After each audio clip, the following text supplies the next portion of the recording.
He's in there. Oh, I thought that was. That's right. I didn't know it. I really didn't. That's not again. What, 49?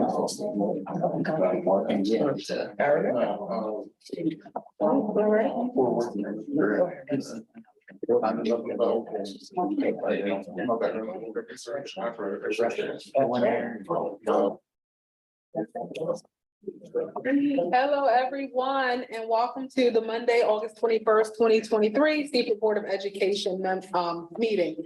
It is 6 p.m. And my name is Kimberly Hopkins, and I am your board president. The first item on our agenda is approval of the agenda as presented, and I would need a motion. Darren Savage, I move to accept the agenda as presented. Second, on boards. All right, I have a motion, I have a second. If there's no further discussion, all in favor, say aye. Aye. Opposed? Any abstentions or recusals? And that motion carries. The next item on our agenda is the Pledge of Allegiance and a moment of silence. If you please stand. I pledge allegiance to the flag of the United States of America and to the republic one nation, under God, indivisible, with liberty and justice for all. Please remain standing for a moment of silence.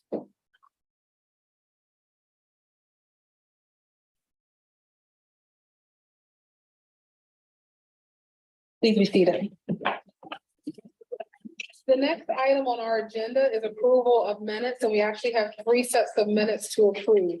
The first one being July 10th, 2023. All board members were present, and I need a motion to approve. Marcus Robin, move to approve the minutes of the 7/10/2023 board meetings. Jeff Benson, a second. I have a motion and I have a second. If there is no further discussion, all in favor, say aye. Aye. Opposed? Any abstentions or recusals? And that motion carries. The next item on our agenda is the special board meeting that was held on July 27th, 2023. I was absent and I cannot vote. I need a motion to approve those minutes. Darren Savage, I move to approve the minutes from the 7/27/23 board meeting. Jeff Benson, a second. I have a motion and I have a second. If there's no further discussion, all in favor, say aye. Aye. Opposed? Any abstentions or recusals? And that motion carries. The next item on our agenda are the board retreat minutes for August 9th, 2023. I need a motion to approve and all members were present. I'll make a motion. All right, I'll make a motion to approve the minutes of 8/9/2023 board retreat meeting. Marcus Robin, second. We have a motion and a second. If there's no further discussion relating to that meeting, all in favor, say aye. Aye. Opposed? Any abstentions or recusal? And that motion carries. The next item is public participation, item 5, and we do not have any. The next item is number 6, and it's reports and presentations. The first one, 6.01, being the superintendent's communication. Good evening, everyone. Well, So today we welcome back our teachers. So I know that's an exciting day in the district. So everyone came back today and had, I'm sure busy days in the school. Last week, we welcomed back some new teachers and staff. And I'd say there's about 50 individuals who attended our new teacher orientation last week. This Thursday is our district kickoff. And plenty of meet and greets and everything else going on this week that will show up in the long regular agenda. But also some other things I want to highlight for the board. I do want to thank Unified Seaford. They had a stuffed bus event with teacher supplies, and that went really well, from what I understand.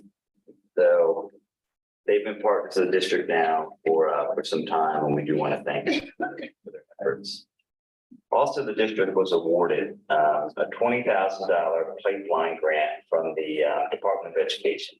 And we've been working with the department for the last year. And this will be used to really help create a pipeline of teacher leaders give some of our teachers experiences outside of the classroom, and look for ways to just keep building the bench across the district.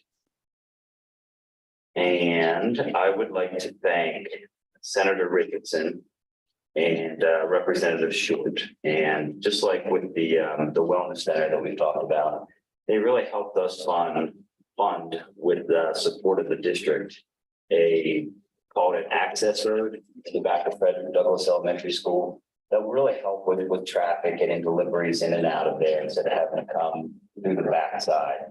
That's really going to help out. And I know, Mr. Henry, you're working on that project. Yes, it's right now it's inside of the well in with the engineers and they're engineering the road and all that stuff. And then we'll put it back out to official bid and move forward with it. Yeah.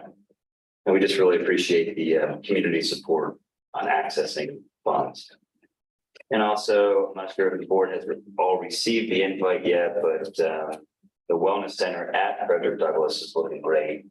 And there will be a ribbon cutting on 9/15. So if you haven't seen that, that's what we're charging. Yeah. So and that's all the updates I have. Thank you, Dr. Nicholas. Just to piggyback off of you, make sure you RSVP. I think that the RSVP is like September 7th for that, the ribbon cutting, to make sure that you do RSVP to it. The next item on our agenda is board communication. The first item, we're going to defer legislative updates to the next board meeting. And then the second item, from our board retreat that we had last month, we are as a board looking at our board evaluation. The evaluation as it's currently written, we usually give an update. The board evaluates itself every spring. And then the president will compile the information after it goes to Ms. Mass. She sends it out electronically to us. And then we review it at our board meeting. And it has like 80 something items on it. So Dr. Savage and Mr. Wright are reviewing that for us and hopefully looking at other boards, what they use as tool would help us create one that'll be effective and beneficial for our board. So we'll keep you guys, our community members and stakeholders, keep you up to date as we progress through this. I've been on the board since 2016, and this is, I think, the first time we're gonna pivot to a different direction with the look of it. And so we'll see how it goes. It's definitely a positive change.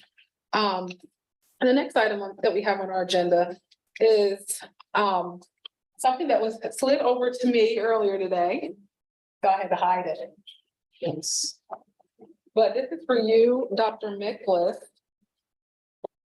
We recognize that you are going to go and grow and bloom somewhere else. However, we truly do, I don't want to take it out of the box. We do appreciate all the work that you have done at our district from 2020 March when the schools shut down, having to create a vision with the team here at Seaford to get our kids back in school, to get transportation back running and to keep everybody safe. Then also having to work through a referendum. So we appreciate everything that you have done here at the district. Though we're sad to see you go, we do believe in everyone growing. And we truly appreciate your service here with us.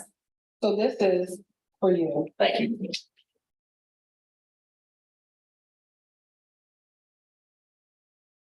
We're going to get some information put on it, but we're going to let Cam handle that. And we do want to get a picture of it with you holding your file. Because your time here. She went the whole board. The whole. Oh, Your with the picture movie time shared is that. winding down. The symbol is. No, we're happy for you. Why, thank you. You don't even. Come on in here, Doug. You don't even do ribbons. Oh, sorry. We're good.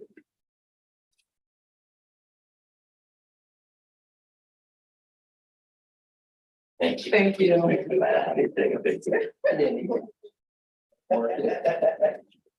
Thank you very much, everyone. Thank you for everything you've done for our district.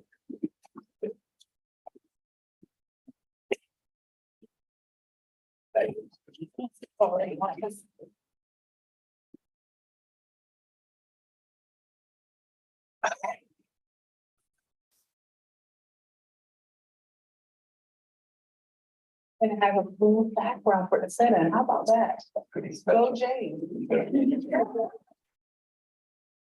The next item on our agenda, 6.03, is FAR Facilities Planning and Development, discussion, and Megan, you're up.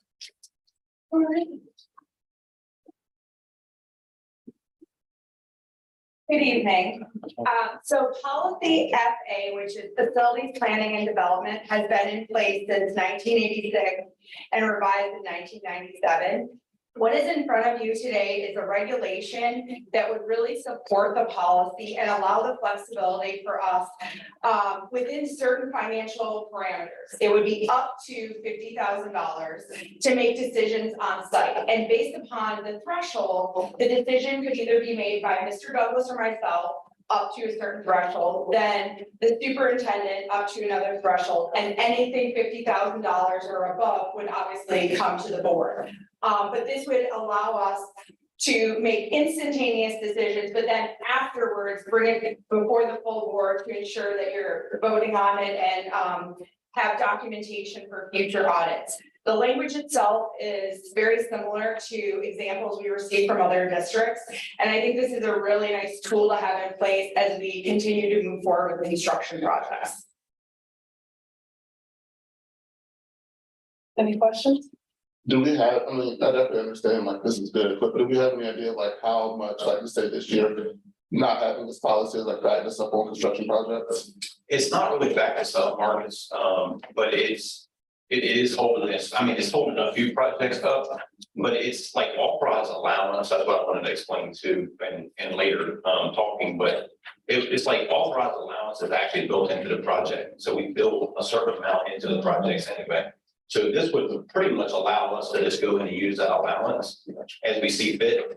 We have, since I've been in this position, we really haven't had an official change order till tonight, which actually raises the PO amount, you know what I'm saying? But, so with that being said, a lot of the stuff that I've brought to you in the past, it's confusing because on the financial end of it and auditing end, on the auditor side of it, it's basically everything is a change order. You know what I mean? No matter what happens, it's a change order considered through them.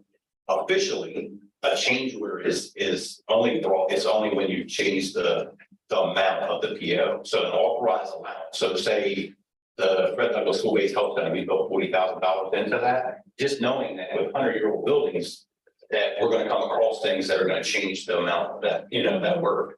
So we try to build those in, the architects and myself and all of us try to build those in to cover that. But sometimes with the one that's going to be brought to you tonight, we run out of that, you know what I mean? Run out of money. So really the allowances there basically are covered by what we build in most of the time, majority of the time. So it's not really held anything up to this date because I share everything with you guys, you know what I mean? But it could, moving forward, when we do some larger projects, it could hold us up. Sure. Thank you. Thank you. Any other questions? So, I mean, you said you would bring it back to the board after you made the decision, you got the money, you're gonna go ahead and use it because it's under the amount you need to bring back to the board. Now we discuss it and then we see something that's not correct. So is that would be us to say, well, wait a minute now, what about this? And then we go, okay, well, that was a snag that then we back up, but it's already been spent. So the authorized allowance, really, you can't back up from anything because you're moving forward with it. Okay. So the authorized allowance is pretty much coming out, like I said, that amount, you know what I mean? The change order would be more of a situation where we probably want to bring it to the board. Okay. With that. Okay, very good. Yeah. We don't want to hold you up. So, well, no, thank you for that, Mr. Rice, because now it makes me, now I have a question. And I'm good. Well, because Mr. Henry, you're talking about change order versus authorized allowance. Right. So I'm making sure I'm not confused here. These amounts here are not in this document, it says change order. But are you talking about authorized allowance, which is already built in? Because I want to make sure our terms are correct. That's what I explained before, change order, so auditing and financial side of it, everything's a change. Everything's a change. Everything's a change. Okay, it's confusing, guys, believe me, it took me a while to pick it up. I'm like, what's that? But Yeah. internally, we've already done that. Yes. Okay. Internally, we've already added that money in there to kind of cover ourselves. Mhm. But at the same time, a change order, a true change order is considered, it changes the amount of the PO, so it's increasing the PO. Right. Which would be one of those decisions that I think we all have to make together at that point. So I do follow you. I follow everything that you're saying. But how do, besides you telling us for transparency, how do we know a true change order and just an allowance? So, like tonight, the way I worded everything tonight, of the stuff that we're gonna vote on tonight, there's one change order in it, and it says change order. Okay. The rest of them say authorized allowance, and yeah, so it's, Okay. I put it into the Word docs and Okay. Awesome. Karen puts it in, it allows you guys to know, so anytime you feel authorized allowance, you know that's already. Built in. Then it's in our bank account. Right. Awesome. The next one, the change order is something we're going out for, you know, additional funding. Got you. We're adding funding to it. Okay. Thank you. Thank you. Great questions. Thank you.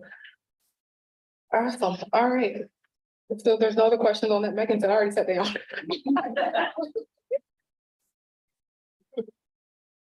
Done her part. She said if it wasn't done, it is. Next item is updates on goals and key priorities, and we have Dr. D and Dr. Jeanette. Dr. Jeanette. I think I'm first. Okay. So I should practice it by saying that originally it was Dr. Carmel Hayden. So. Yeah, it was. I found out where I said.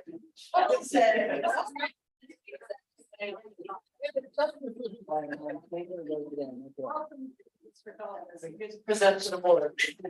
So, under the first goal, which is the Seabrook School District will create a culture of academic success for all students, there are two key priorities. And the first one is to implement high quality professional development, which is aligned to the diverse academic needs of our students. And the second key priority is to empower students with the knowledge, resources, structures, and supports to achieve college and workforce readiness. So under the key priority one, which is mostly about the high quality professional development to meet the needs of our students, we are monitoring our 90-day plans at each school level. We have created an assessment calendar and our DEI assessment monitoring. We have done work at K-12 on scope and sequence. We have the Reimagining Professional Learning Grant, which is supporting high quality curriculum and instruction in high school ELA and then in math K-12. We have explicit systems of collaboration through math learning labs, the math lead team, the literacy lead team, the reading team, and the MLL teacher team. We have our PD calendar for the course of the year. We have a data-driven instruction design team. We have a principals PLC, and we also have district office instructional walkthroughs on days.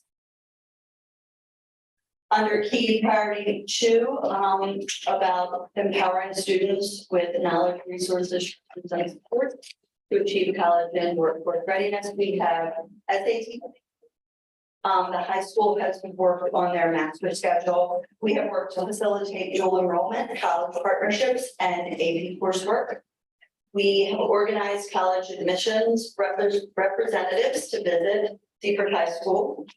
We've hosted the College and Career Night at the high school, expanded work-based learning opportunities aligned to the CTE pathways, coordinated multiple 8th grade visits to the high school and 5th grade visits to promote those successful transition.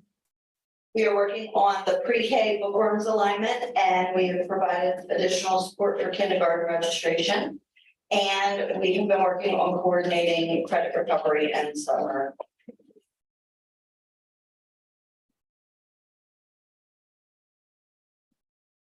The second goal in this area was implementing a systematic approach to creating and evaluating policies and programs.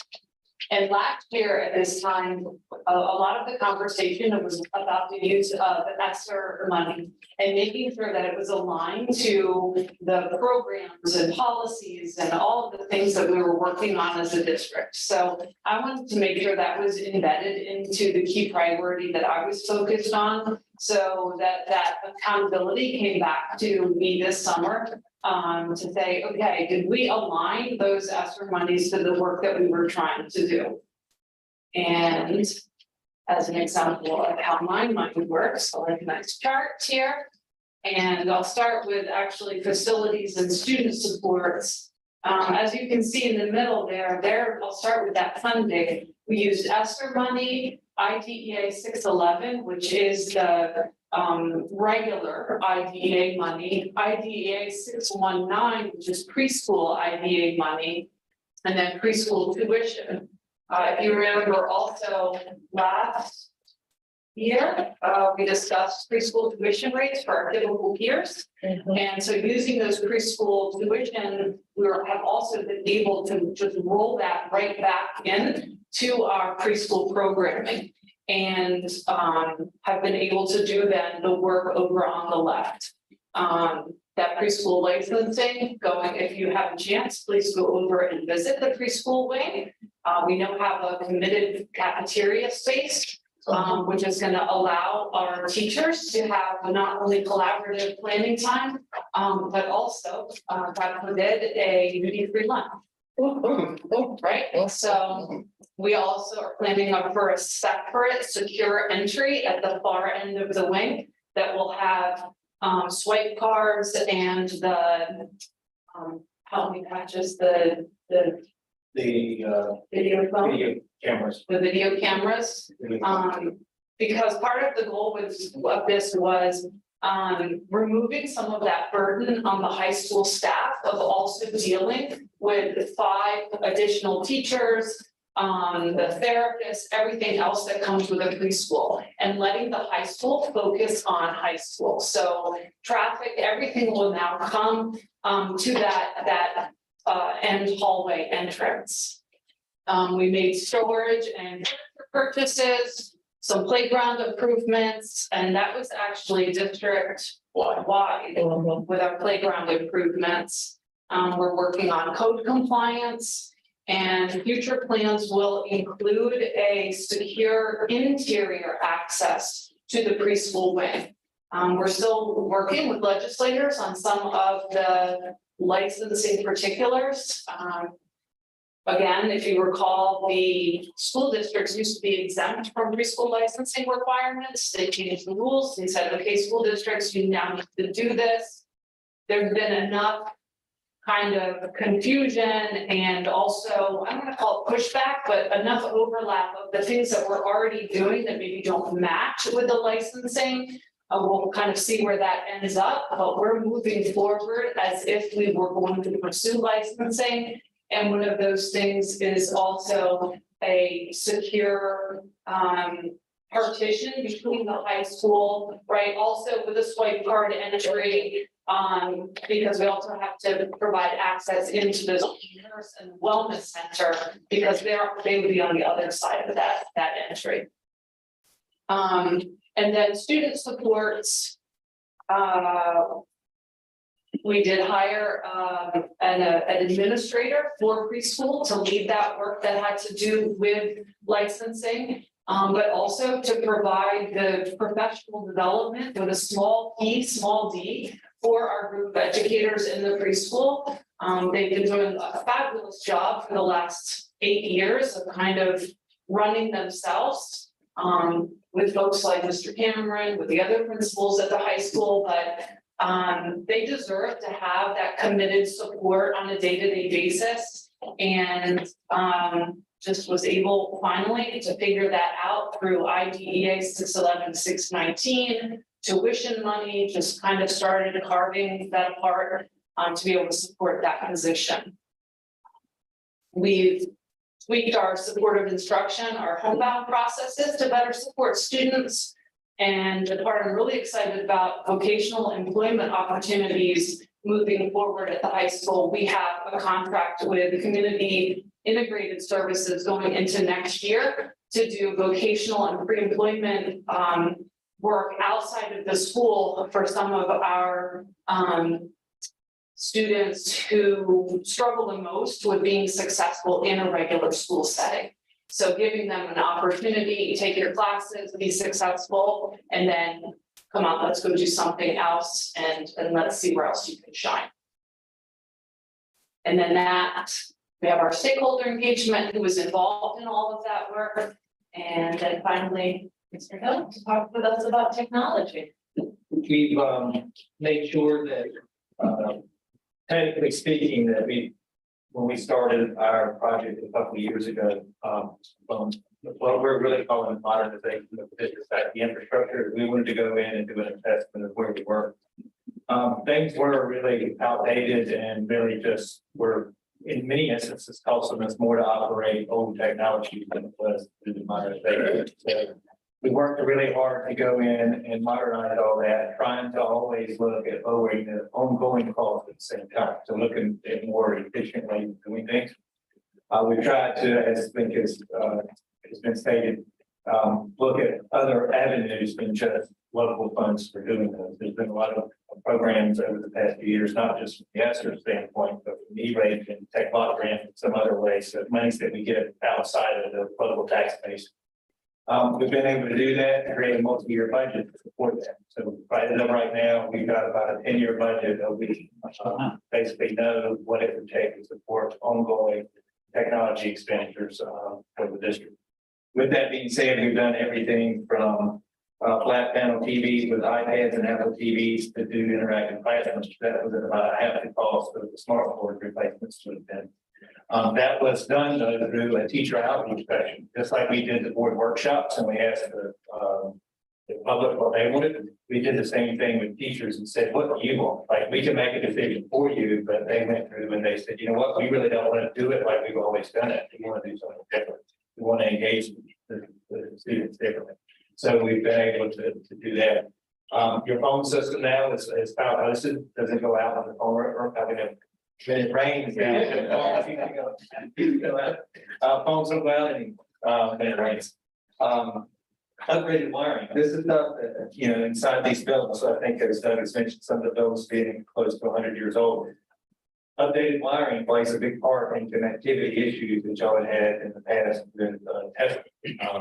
And I'll be glad to say probably by this next summer, we got one more summer's worth of work to get some fiber upgraded. There's a piece of 25-year-old fiber going through that playground right there that didn't make it in this year. But most all your fiber across our campus and inside our buildings and wiring to the access points, all that is updated for you to have confidence in the future. And there's a plan to use federal tax dollars to actually replace that over time. Whole district radios and upgrades.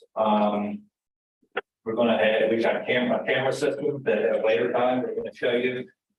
We really want to show you that it was not just an idea of replacing, it was about strategy. So anything we did from school safety and security had a bigger plan. It wasn't just one department looking into that. We tried to partner across departments, buildings and grounds. So Gary's department, as well as Doug's and myself, and kind of working to do that. Server upgrades and even doing things to workflows and efficiencies. The teachers came back and I can tell you today alone, we've got over 100 work orders that have come in.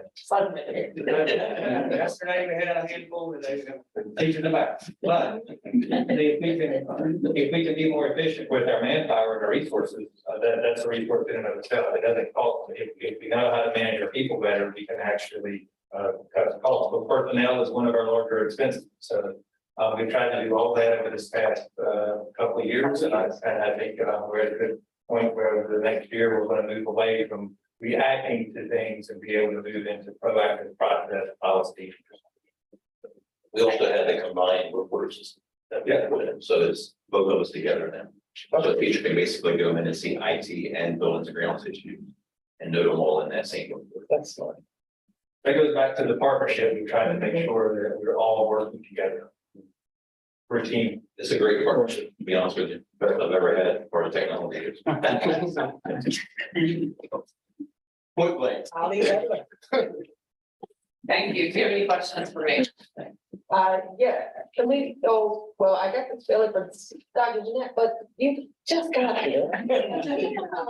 But I want to pose a question anyway, is it, can you go back up to the PD? Yeah, right there. Just two questions, I see lots of different things. Number one, and this is, like I said, you may not be able to answer, but just something to take back to think about.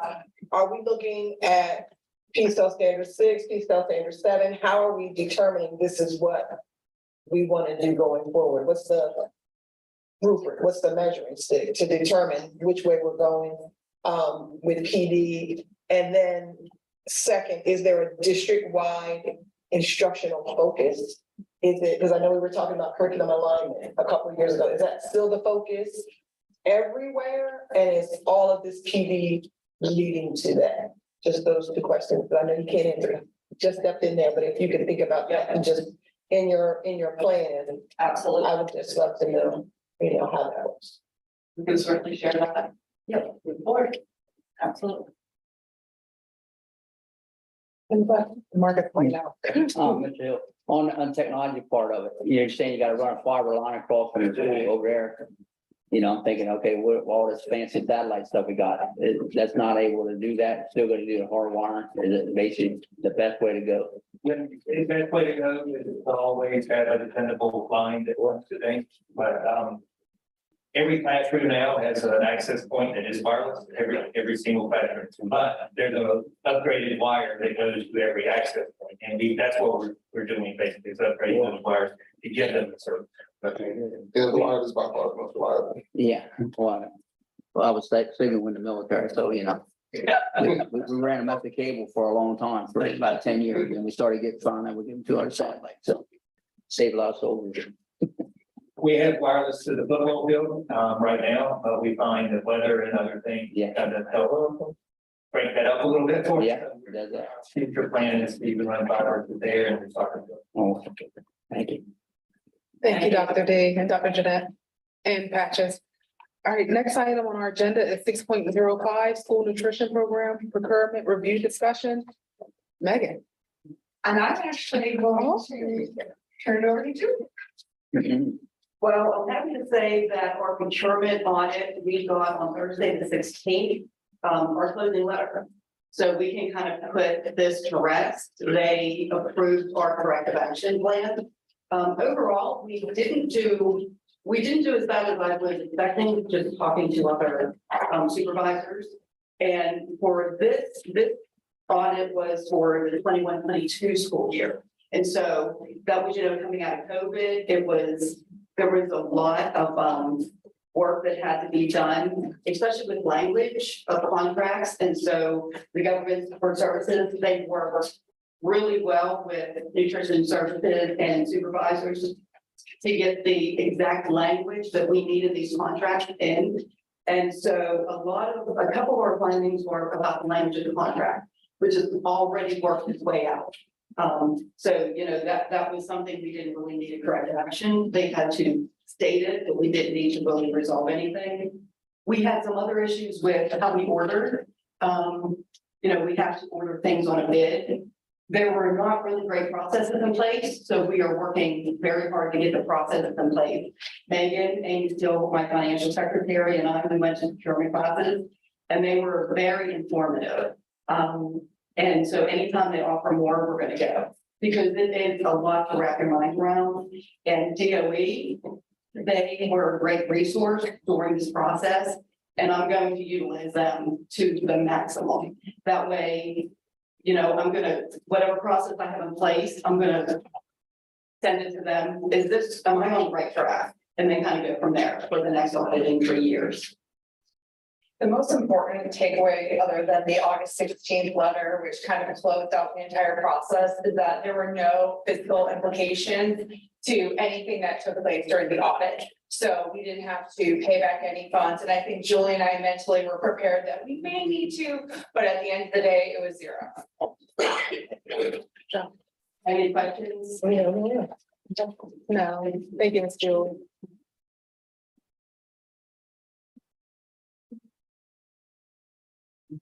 Next item on our agenda, presented by Mr. Zoll, 6.06, 2023-24 student handbook and code of conduct.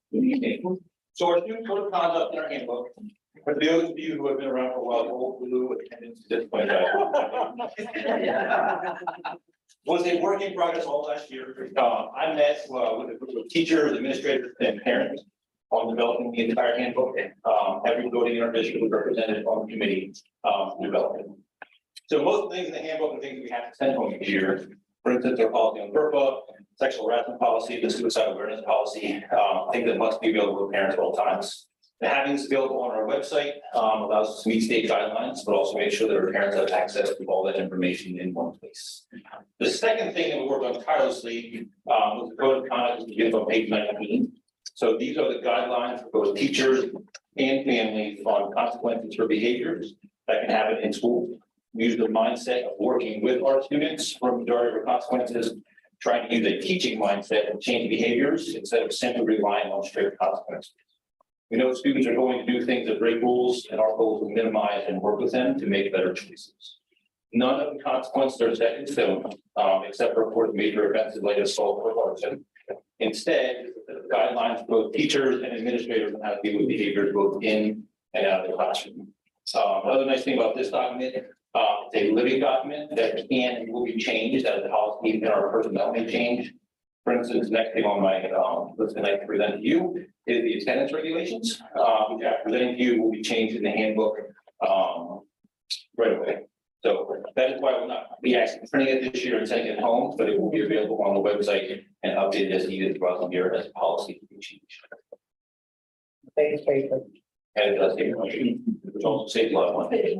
Because if you remember last 2 years, the count kind of went out from us. Thing we found with the calendar, it just as soon as it was printed, it was out of date. Because as schools go on, maybe change, events change. And so it wasn't necessarily always accurate. So this is just a better way of getting this to families as well, and a way to save some money. I just have a quick question. Being that, like you were saying, potentially it could be updated throughout the year. What would be the plan to update students or parents that there have been changes? So it'd be through social media, I mean, after the board meeting, we updated on policy to change. And then the actual board meeting will be changed on the website. I appreciate the steps. I've been in schools where it makes it clear cut. It takes away a lot of the, it's right here. So we can't waver. So this looks really good. How much difference will you think people actually read it? How much difference do you think they will notice?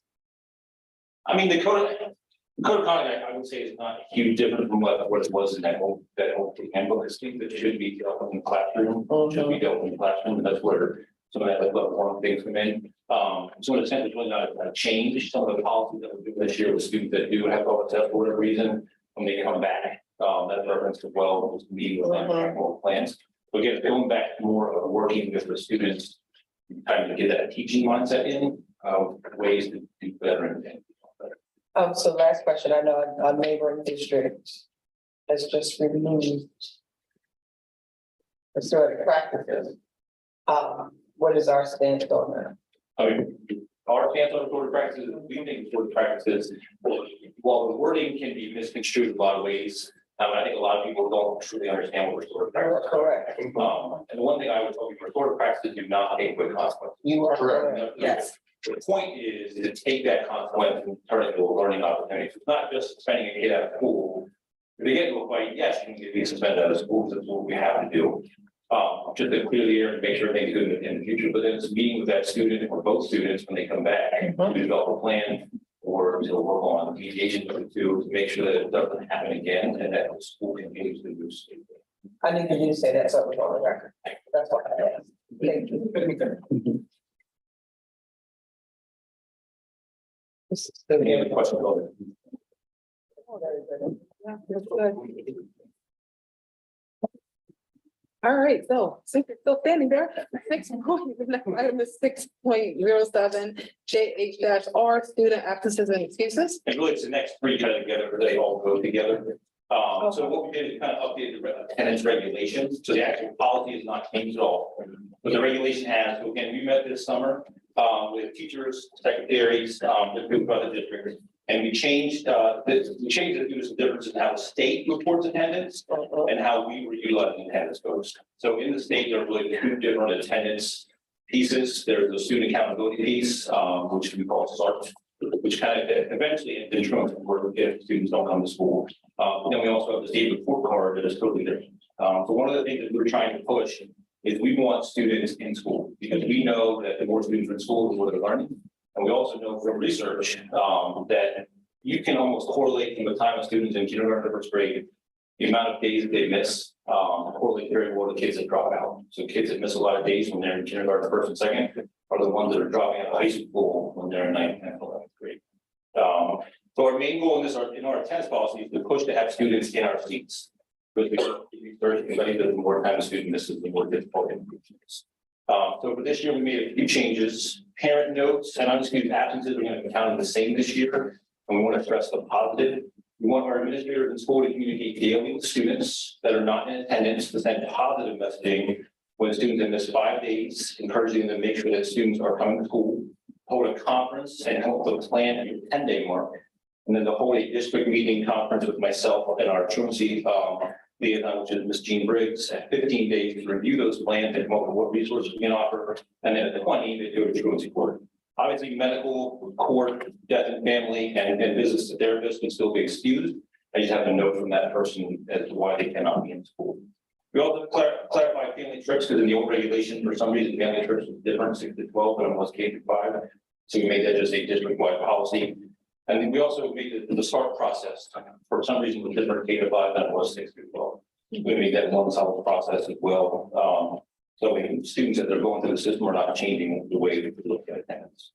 But like, again, the actual board policy didn't change anything.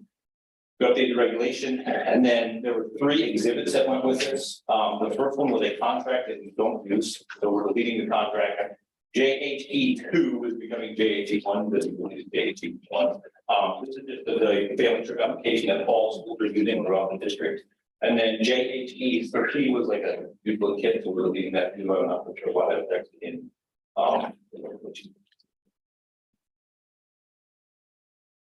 Any questions? Brief things on. It's very clear because I know there was not necessarily confusion, but it was where some gray areas could come in. At the 3-day mark, it says in letter E that the school will make contact.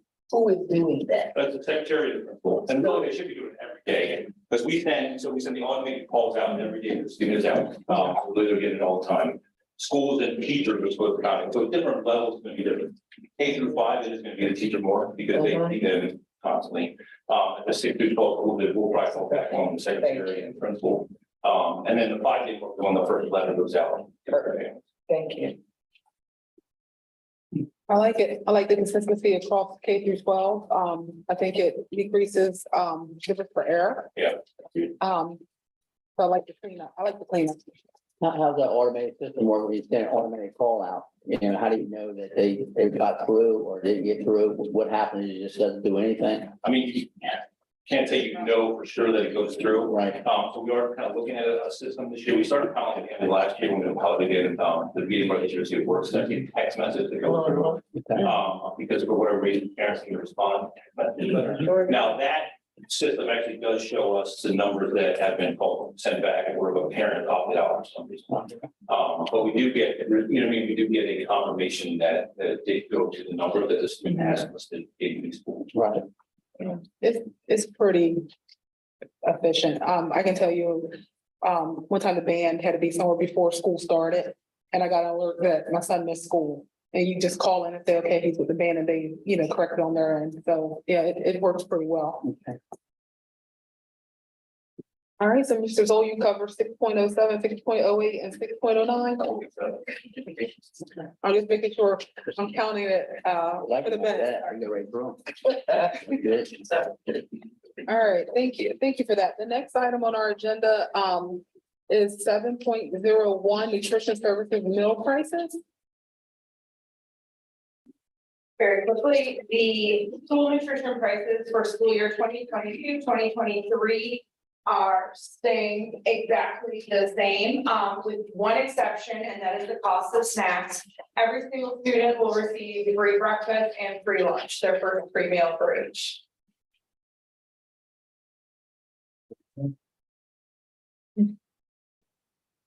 Do they still have the 40 number code that they put in, or are we done with that?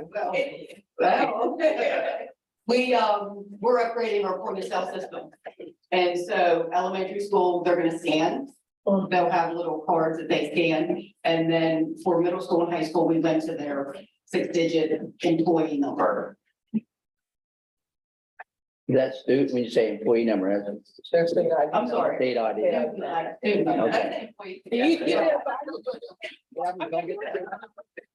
I'm in. No, there's no ID number, I'm sorry. All right, good. So they have, I'm sorry, they have ways, because I seen when I was working on through school, I seen them just go up to the cart and they were handing food out to them and they just go with it, so I didn't see anybody. Yeah, for breakfast, and we just kind of, count, Okay, as they do that, but for lunch, they are coming back through the lines again. okay. And, that way we can kind of capture everything. So I would just say that, it'd be good to, especially at the middle and high, for the administrators to know that the students might want to have their IDs or memorize the numbers.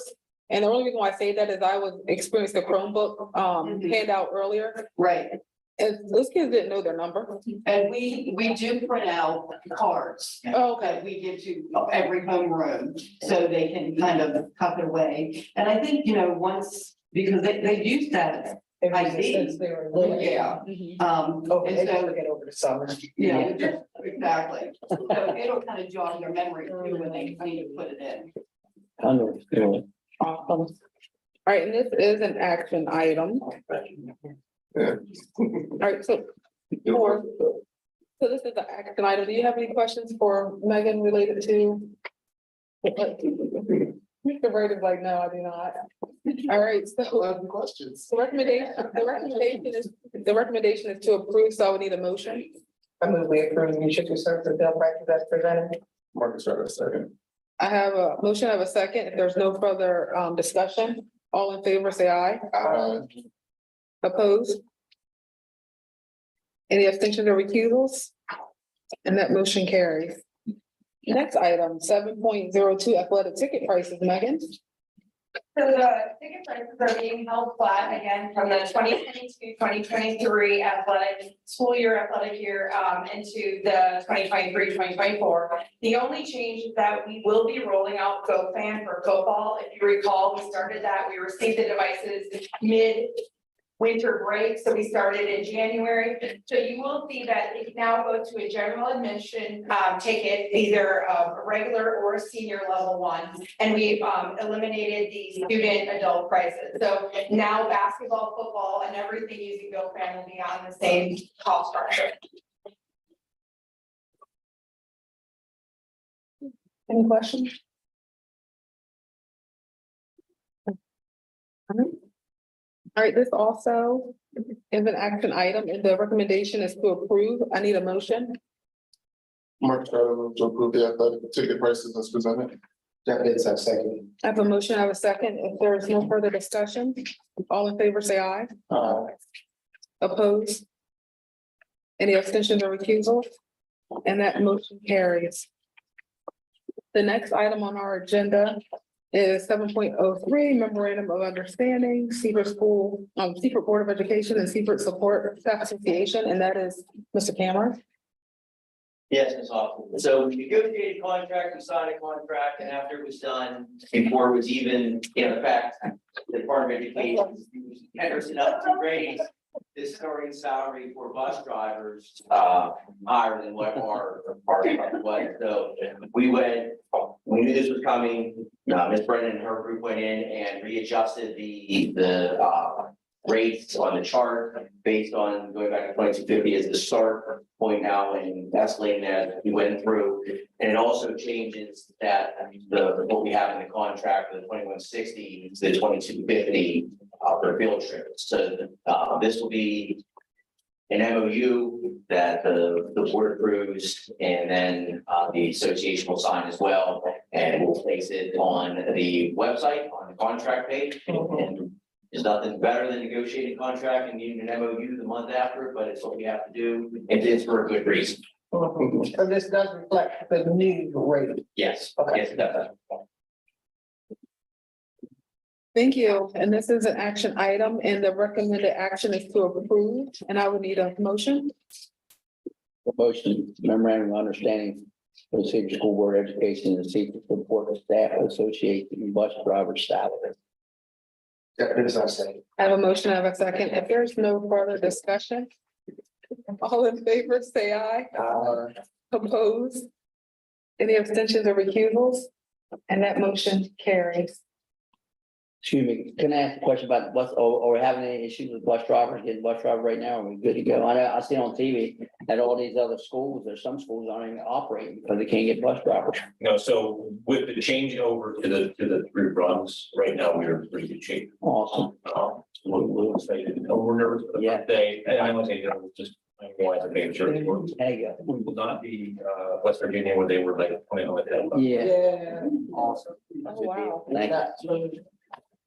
Oh, we look forward, see how everything goes and then y'all can just let us know next month. Question? All right. Bus driver. Hey, I'm sorry. I give them a bus like, But- Oh. Okay. don't ask the all TC kids about the bus driver. Okay, They'll entrepreneur. fit about that. Next item on our agenda is 7.04 school choice. And the recommended action. Mr. Gold, do you have anything to say? Are you good with us voting? Yeah, I mean, I'm good enough to questions on that. This was, it was busy for Canada, the reach back. Busy month, that's what choice is. I say, so 7.04, if there's no questions for Mr. Zoll, this is an action item. And so the recommended action is to approve school choice 2023-24-7 and 2023-24-52 through 2023-24-58. And to deny school choice application for 2023-24-50, 2023-24-51, 2023-24-59, and 2023-24-50. And I need a motion. Jump into approve student choice applications. 2023-24/7 and 2023-24-52 through 2023-24-58. And to deny school choice applications, 2023-24-50. 2023-24-51. 2023-24-59 and 2023-24-60. There's that. Go ahead. Marcus, other side. All right, there is no further discussion. All in favor, say aye. Opposed? Any abstentions or recusals? And that motion carries. The next Can item, we work on a different? I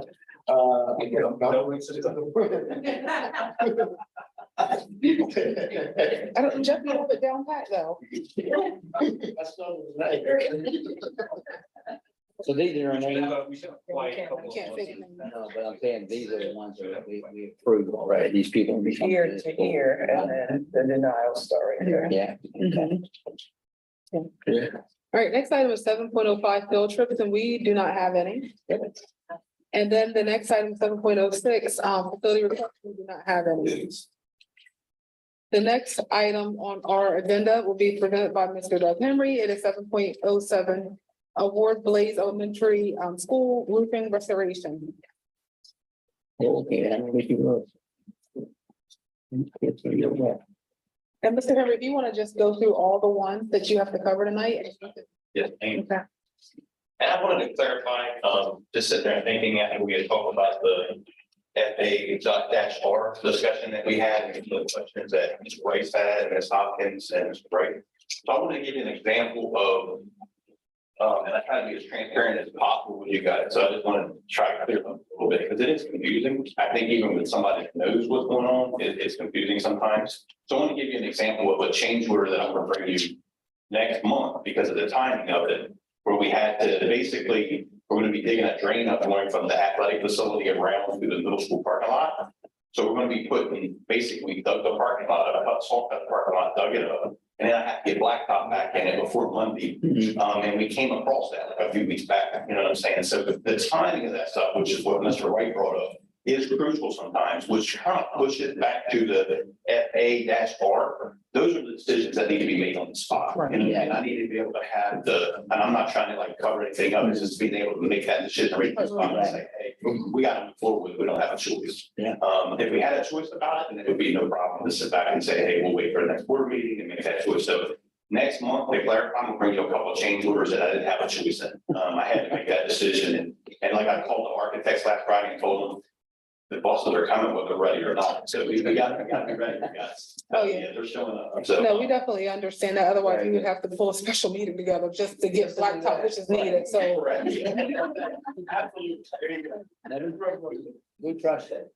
All right, hey, all right, so basically, as part of Esther, we looked at everything that we had, right? We had HVAC equipment, thanks to the board, you guys, we did a lot of that work over the summer.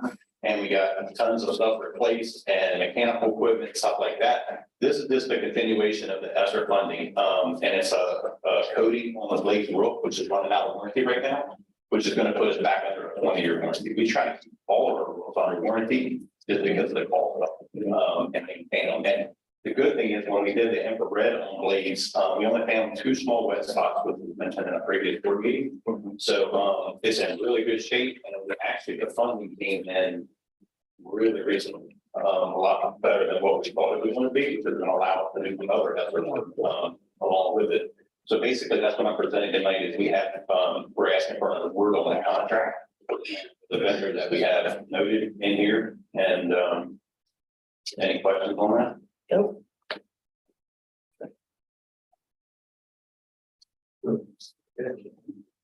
Did they say why the pricing is so high?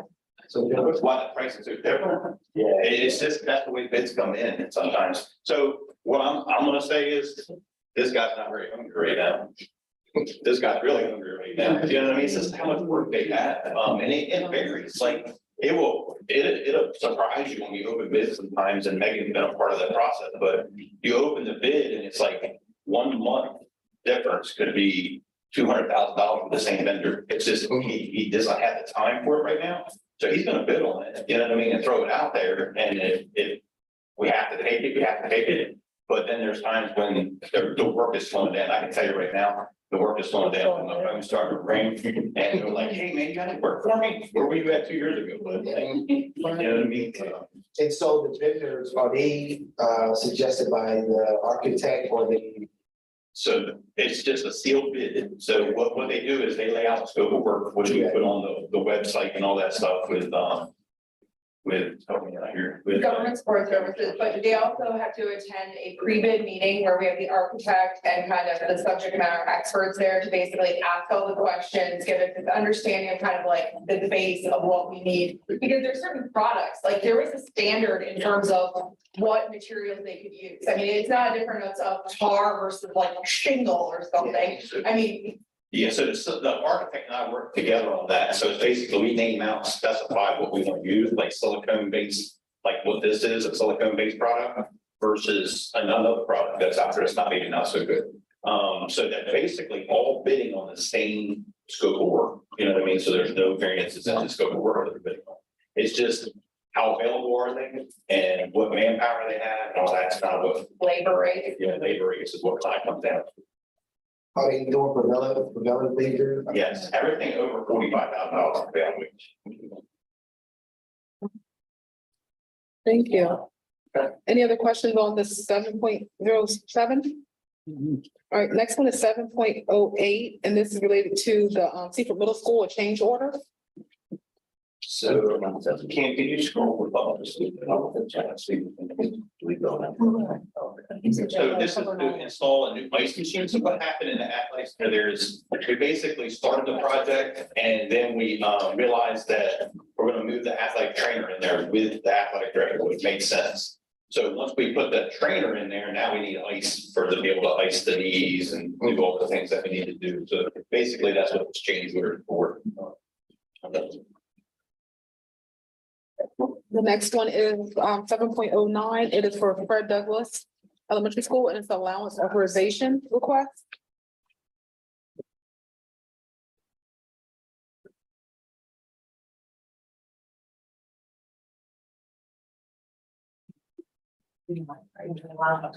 Oh, wait, okay, so basically, it's the Fred Douglass School-Based Health Center. So it's the Fred Douglass School-Based Health Center, and it's for an authorized allowance. And that's not helping. Let me get my paper.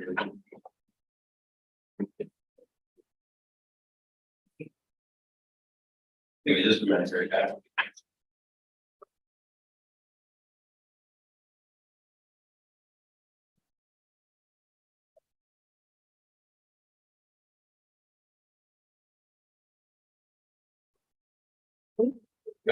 Mr. Henry. So it's basically to furnish and install and knee wall. So what happened is we were getting ready to put the unit, and this is another one that popped up, right? So we're getting ready to put the unit up on the rooftop, and we realized that now the rafter that's up there will not support the unit, and the weight of the unit is up there. So basically, this is just to upgrade and add some joist and some support in there to carry the weight of the unit that's being placed on the top. So again, at this time, just remember what I talked about before, this is an authorized allowance. So that $40,000 allowance that was built in is gonna cover this training. So it's not gonna be. Do you have any, do you guys have any questions related to this authorized allowance? All right. Next one. Is an authorized allowance for West Seaford Elementary. It is 7.10. So this one's going to be an anal, if I can say that. So what happens is the project's going to go in, I pull up to I visit every site every month just to see how the progress is going and what it looks like, what we did the day before. So I pull up and they poured sidewalk on both sides of this ramp at West Seaford, and the whole curbing or the whole landing is still sitting there. And I'm like, Nah. oh gosh, that looks bad. That looked real bad. It didn't look that bad. We put a new sidewalk on both sides of it, but now it looks terrible. So that is also coming out of the authorized allowance, but I made a decision right there. I was like, hey guys, we need to pull that slab out and put a new slab in to make it look right. And also, it's not just making it look right. I was looking ahead at if we have to replace it. And so now we put a new parking lot in, and we put 2 new sidewalks in, and I have no way to get to this old piece of concrete in the next bit. So it just made sense to go ahead and replace that along the way. That's That's the proactiveness that Patrick was talking about. Patrick and I are all proactive. They got some cross from each other to do that. The next one is 7.11. It is related to West Seaford Elementary as well, and it is also an allowance authorization request. So this one was brought to us by Delta. And basically what it was, there was a flooding issue out in the street that basically flooded into the parking lot. If you've ever been over there when it rains and kids are getting off in buses and they're like water up past the top of their shoes and they're trying to walk through to come into school. And Doug knows I don't like wet socks, so I know they don't like me. But so basically what we had to do is propose to DelDOT a plan to go forward and remove the water out of their street to help us. So that's what we did, is this catch basin, an additional catch basin out in the street to take that water away from that ponding area, and it makes perfect sense that we did our parking lot, that we do something out there. Thank you. Any questions related to that one? No, we're good. The next one is also West Seaford Elementary, 7.12, and it is allowance authorization as well. So just another piece of concrete that didn't make sense after we get new concrete around it. It was a slab that was left there. And then, 2 pieces that were replaced, and just aesthetically it looked better. So we decided to replace that. And that also come out of the authorized allowance. Any questions related to that one? Okay, next one is 7.13. It is related to Secret Middle School. It is an allowance authorization. So if anybody's ever been down in the boiler room, which I know, Dr. Nicholas and Megan and all of us have been down there on tours, but, and Pam's been there a few times with me. But it's definitely a dungeon down there, but I tell you what, if a tornado ever hits, that's the place you want to go. Yes, yes, this is actually, about 24 inches of concrete, believe it or not, in there. The contractors that are working down there, sometimes they'll run a masonry bit through, it's like a foot and a half long, they're like, this isn't even go through. And you're like, it's not going through, not down here. But that place is built to stay forever, and that's no joke. So basically what happened up there was years ago, they put a sidewalk in and they covered up a manhole. And they thought it was gonna be okay, you know what I mean? The concrete was gonna cover it, it would go away. And guess what happened? The concrete started leaking a little bit. Now the water and the salt that we put on the sidewalk, we get it down inside there and go down in that manhole down into the boiler room, which was making everything pit and rust, and it was just causing problems. So basically, that's what this change was for, is to seal that lid on that manhole. So we had to remove some concrete, seal the lid, and then put it, so it's done. We don't have any water leaking in that, basically. And that came out of, again, an authorized allowance that we had. Any questions, board members on that? On that, I hear authorized allowance. When do we replenish this authorized allowance? Is So every it a project- year or? Every project is built into it. Okay. So like, if it's a $700,000 project, then there may be $40,000 of that may be the authorized Okay. allowance. And it's built in by the architects and I talking about, hey, it's 100-year-old school, we're not gonna run into something. So, and sometimes allowance is 40, sometimes it's 80. It just depends on what we think we're going to do along the project. Okay. And we were then released, once the project is completed, that allowance that hasn't been utilized gets released to other projects. Okay, very good. And to be honest, in all the projects we've done this summer, I think every one of them but one is getting released back in. So allowances are getting released back into other funding, which we're going to use to do more work with. Good job. So, but we do have one that's running over. The next item, 7.14, is for Secret Middle School. It's also an allowance authorization. There's a water tank down in the boiler room there that I think is maybe the size of this room down there. It's a hot water storage tank. So basically we had a big hole in the wall already, and Doug walked by it one day and I turned around and said, that thing's gotta go. Like, we gotta get rid of this. Why we got this hole in the wall?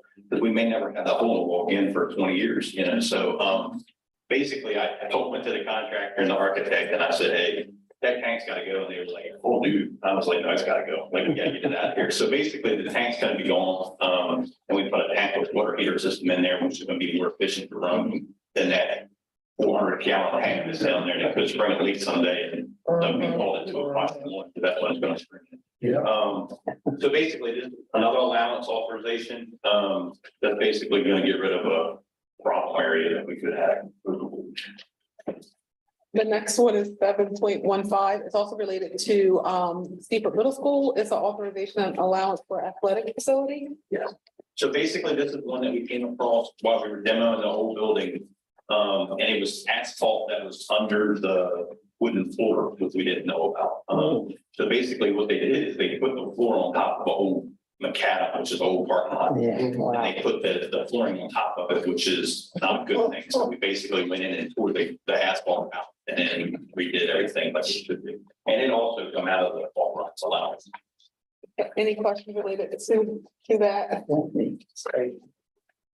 Next one is So this one is to remove, again, a 2x8 wood framing that was in some concrete. So basically, they poured concrete around a piece of wood, if that makes sense to you. So basically, we knew that was going to be a failing point moving forward, so we went in and cut the wood out and then restored this back. So it was that also come out of the authorized allowance. any questions related to that one? Well, Mr. Henry, we appreciate you, finding these areas of potential issue. Cause I can only imagine that water tank springing a leak as a regular house, hot water heater would. Yes. So all of those are action items, so we will vote on those. Can we group the secret seven middle point oh school nine to 7.16 because they're all authorization allowances. allowances, and then 7.08 is the only change order, so we do that. I think it's what we did before. We did that last month. Yeah. I just, the only request I have is that we just make sure we mention which school that is for. If we say allowance authorization, West Seaford Elementary, Seaford Middle School, just so that for the record, they know what schools we've approved. And we also need that as options, just so you know, for auditing purposes, Uh-huh. because when they audit us, they need each item voted on separately. Okay. Be separated then. Okay, so we can do that. We got it. No problem. The positive, we have all the information about them. All right, so the first item, 7.07, relating to Blaze Elementary School and the roof and restoration. The recommendation is to approve. May I have a motion? I move to approve the awards, Blades Elementary roofing restoration as presented. Second motion. I have a motion, I have a second. We've already had previous discussion. If there's no further discussion, all in favor, say aye. Aye. Opposed? Any abstentions or recusals? And that motion carries. The next item, 7.08, related to Seaford Middle School change order. The recommended action is to approve it. And that is for the new ice machine. I need a motion to approve. It's Jeff Davidson, I need to approve SCA -21005, Cedar Middle School. 18 HF change order. Marcus, try this something. We have a motion, we have a second. If there's no further discussion, all in favor, say aye. Opposed? Any abstentions or recusals? And that motion carries. Is that how you need it? Yes, exactly. Yes. Next item, 7.09, related to Fred Douglass Elementary School. Related to the SBHC renovations. It is for an allowance authorization. The recommended action is to approve. Marcus, try to approve SEA 22001, Frederick Douglass Elementary, SDHC. Allowance authorization is presented. Definitely a second. All right, we have a motion, we have a second. If there's no further discussion, all in favor, say aye. Opposed? Any abstentions or recusals? And that motion carries.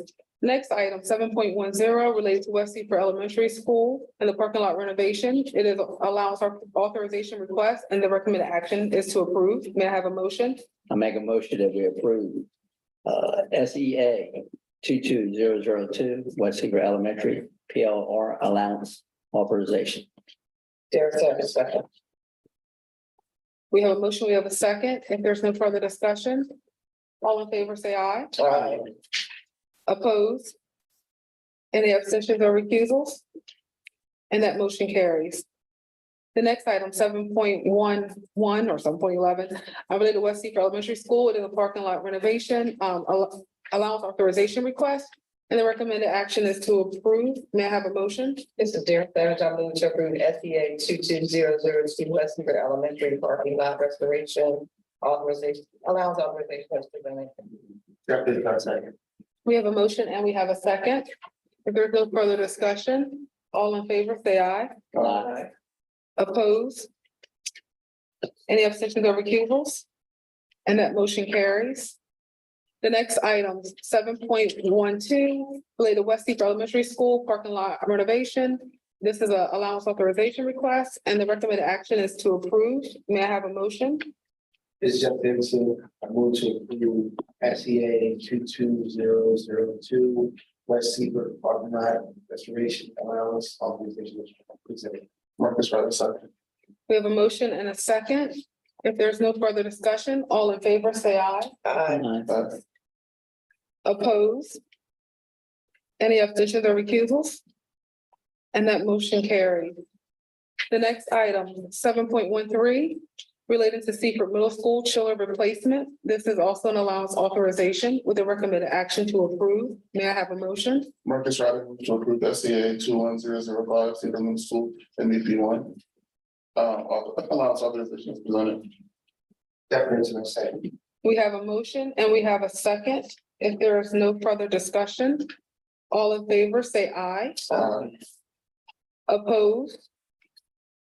Any abstentions or recusals? And that motion carries. The next item, 7.14, relating to Seaford Middle School chiller replacement. This also is allowance authorization with the recommended action to approve. May I have a motion? I make a motion that we accept the FEA 210005 SMA Med 1 allowance authorization at the middle school. Yes, I have a second. So we have a motion and we have a second. If there is no further discussion, all in favor, say aye. Aye. Opposed? Any abstentions or recusals? And that motion carries. Next item on our agenda, 7.15. Mr. Mayor, I do have a question. I know you are. I see the numbers, sometimes the numbers are duplicate, like 22002, and then I see another 2202. Is that like a work order number or the same school? That's for DSS purposes. So basically what happens is the first numbers that you see in there are the year that the Okay. project originated.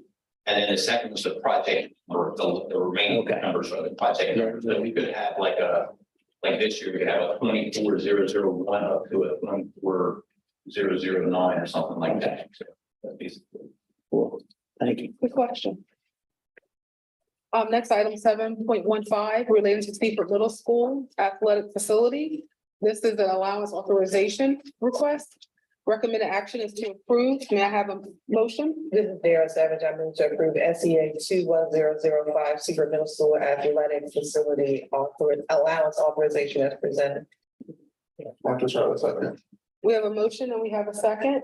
If there's no further discussion, all in favor, say aye. Aye.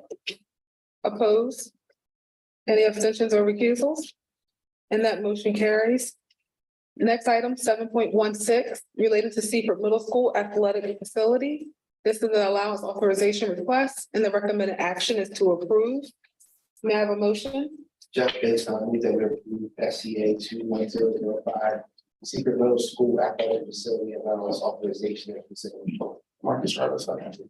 We have a motion and a second. If there's no further discussion, all in favor, say aye. Aye. Opposed? Any abstentions or recusals? And that motion carries. You're done until December. You know- That's why I said, well, that allowance last. Stretching that. Still need more allowance. Yeah, absolutely. It's 2 years old. Well, usually his Pandaniel rep comes I know, here. usually, yeah. All right, next item is 7.17. It's a financial report presented by Megan Brennan. Good evening. We are 8.33% of the way through the fiscal year. We've encumbered or expended $1.8 million, which reflects about 13.63% overall. I wanted to point out a couple of things. Right now, local salaries are tracking a little bit lower. They're at 7.07%. This will tick up in August once we have all the teachers back. We'll have fully implemented any salary policy increases, if there's any payouts. And then we also have our 3 pay months of December and May. So that will also account for some of it. The other item I wanted to point out on this page was our insurance. We have already received our insurance bill for the year, and we had anticipated a 5% increase, and ultimately it came in at a 13% increase from last year. So you will notice that we are a bit over, and what we will be doing is that this would be adjusted then as part of the final budget. We will have to reallocate funds around. Cause I did like upgrading facilities and.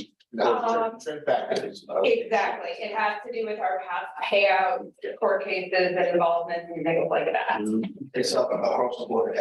Yeah, well, they did explain to me that there were 2 categories that school districts were being put into. All school districts received an increase. There were some that were more in the 13 to 15% increase, and that's where we fell. And then there were some that were more in the 6 to 8% increase if they haven't been utilizing their insurance. So unfortunately, we fell in the higher category, which is why our rates did go up a little bit more. You said you're gonna reallocate, I'm assuming, is Yeah. that gonna come from the set aside or you'll get into that in a minute? Well, that, we will wait until December, once we go through unit count, once we see where everything else is. And we based upon unit count and our numbers at that point, if our students and kiddos are up, then we'll be able to reallocate without moving around within other categories. Gotcha. Or we may need to move around within other categories.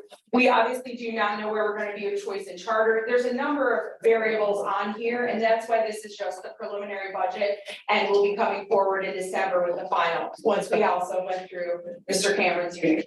All right. Any questions? Yeah. Good. The next page you'll see is our tax collection. On the far right upper, the number has been increased. So now our anticipated tax number at the 98% is now over $6 million. This is an increase of about $96,000 from last year. To date, we've already received $56,000 in between July and August. The third document is our set aside. You will notice that this does reflect the $800,000 that was moved to the set aside as part of the June vote. Otherwise, we do not plan on touching this until after ESSER 3, which is next November 2024.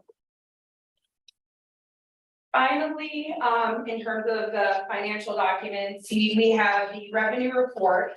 So in state funds, our budget is just over $40 million. We've already received $37 million to date. A couple of items I wanted to point out. We have a new category this year. It's the third line down. It's called educator compensation contingency. That is the 6% that teachers will be receiving on state funded positions. I also wanted to mention, we did get awarded the Reimagining Professional Learning grants, but we have not taken receipt of the funds yet. I did talk to DOE today and we should be getting them within the next week. The other thing that is reflected on this sheet is that we did not at the time, at the end of July, receive our state security funds, but we have actually received those in hand. So that's good news. In terms of local funds, our budget is about $12.3 million. And we've received $103,000 to date. We have started receiving interest from the treasurer's office. So a portion of that is interest on our local funds. And then finally, our anticipation is that we will receive $3.8 million in terms of federal funds. We are waiting on approval of our consolidated grant. So at this point, we have not received any of our funds to date. Any questions? Are they automatic funds or do you have to write to the grants? Do we have to write them here to submit them? Yep, so that's a great question. We receive an allocation per year and it's broken down by IDA title and subsections within those. We have to apply for them and fill out a lot of additional information in terms of what our plans are for the funds, how they categorically break down into salaries, OEC, travel, contractual services. It's a back and forth process that is normally due about the first week of July, and we're hopeful to receive our funds in the next couple of weeks. Very good. Good job. We get money, good job. Next item, and that is an action item, and we will vote on that in a minute. The next one, 7.18 financial position report, and that's all Megan Brennan. Yes. So this document projects our income and expenditures from July 1 through the middle of October. Once again, it captures salary and non-salary items. This has been updated to reflect our 1 month local salary, which is approximately $860,000. This also takes into account the negotiated salary increases and all of that. If you would compare this financial position report to this same period last year, our bottom line increased by $2.6 million to the good. So that shows our strength as a district. And it also reflects the 1 million and the 8 million that have been set aside in terms of the reserve and the set aside. Yeah.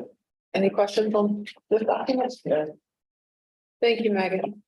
All right, so we're gonna go back up to 7.17, the financial report, and the recommended action is to approve, and I need a motion. Madam President, we approve the monthly financial report as presented. It's a second.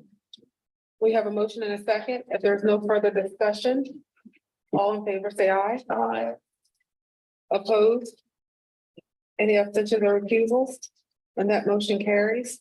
Next item, 7.18, the financial position report. And the recommended, it's an action item, the recommended action is to approve. May I have a motion? Mr. Darren Savage, I'm going to approve the financial position report as presented. Second. I have a motion and a second. If there's no further discussion, all in favor, say aye. Aye. Opposed? Any abstentions or recusals? And that motion carries. Thank you. Oh, Next item, number 8.01, long range agenda items, as you can see up on the board. Just make note that school is back in session next week. One thing that Seaford does, the first day, which is Monday, they take back the lowest grade in each school. So pre-K will come back, kindergarten will come back, third, sixth, and ninth. So that they can have the school to themselves for a day, and they'll work through like tours and whatever other things they want to help them discover. And then the following day, the other grades will return. Make note that there will be a lot of meet and greets happening the same day, some of them at the same time. So look at the times and the dates to determine when you need to attend. And then, of course, professional development days. And then we will have another board meeting next month on the 18th of September. And then please note that there are some school closures for Labor Day. All right, the next item on our agenda is 9. And we do appreciate that everyone has been in attendance and hung out with us today for our meeting. But we will be going to executive session, and that is a closed meeting to the public. And I would need a motion, read verbatim, at the bottom. I need a motion.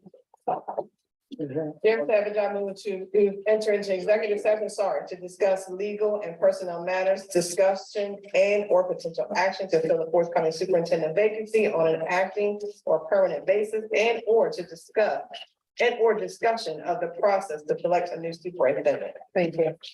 All right, we have a motion, we have a second. If there's no further discussion, all in favor, say aye. aye. Opposed? Any abstentions or recusals? And that motion carries. Thank you, everyone. We will come back to public session after we're done with our executive session. Thanks for coming out.